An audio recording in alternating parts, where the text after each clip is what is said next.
Is this our version of Brexit? Trump said it would be. It would be another Brexit. Brexit. Is that what this is, or what do you think? I think so. I think that you have a very similar set of circumstances.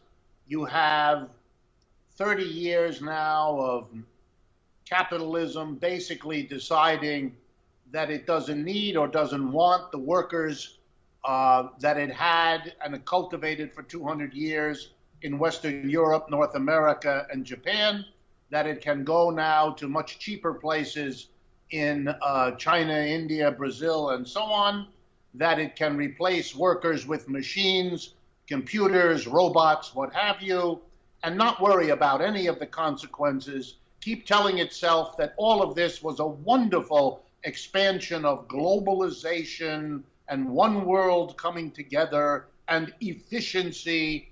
And the truth of it was profitable for maybe 5% of the people, and it was a disaster for most of the rest. And they kept thinking it might pass the mass of people. They kept believing or hoping that what they were being told was true. But when it finally became clear, and this is particularly after the crash of 2008, when it became clear that the economic vision of the future was grim, they began to get angry and bitter and have their emotions catch up with what the last 30 years really did to them. And so when they saw the establishment in England telling them why they ought to stay in Europe, their reaction was to say, whatever it is you leaders are telling us, we're going to do something else. We're going to vote against you. I don't think the British people care that much in or out of Brexit, of Europe. Right. These are secondary issues. This was their first chance to, if you allow me, give their middle finger to the establishment in Great Britain, and they weren't going to miss a chance. I see. And frankly, I think an awful lot of Americans feel pretty much the same way. This election gave them, for the first time in many years, a really wonderful opportunity to teach the people who run this society how they feel.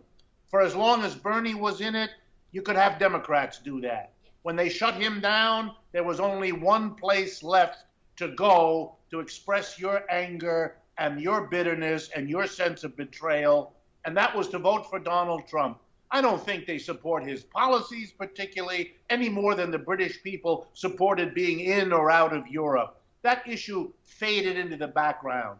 They wanted to say they're mad, they want something to change, and Mrs. Clinton represented same old, more of the same thing, and therefore they went with the new, and in a peculiar way, Obama cashed in on this kind of mentality 8 years ago because, boy, he was different. He was black, and you could see in 1 second, here is something that America never did before, never tried before. Here is a competent, well-spoken leader type. Okay, let's give him a chance. Now we're 8 years later. Along comes Trump. He's not black. Probably you noticed that. So there he is. No, he's orange, Richard. Right, he's orange. Okay, that's right. He is orange. He has to show he's different. Yeah. He can't do it with his skin color. So he's going to do it by being Mr. Outrageous, Mr. Naughty, Mr. Crude, all those things, and try to get people to think, okay, at least he's different. Maybe it'll make a difference. I don't think most Americans expect much from him, and my guess is that's what he's going to deliver. Not much.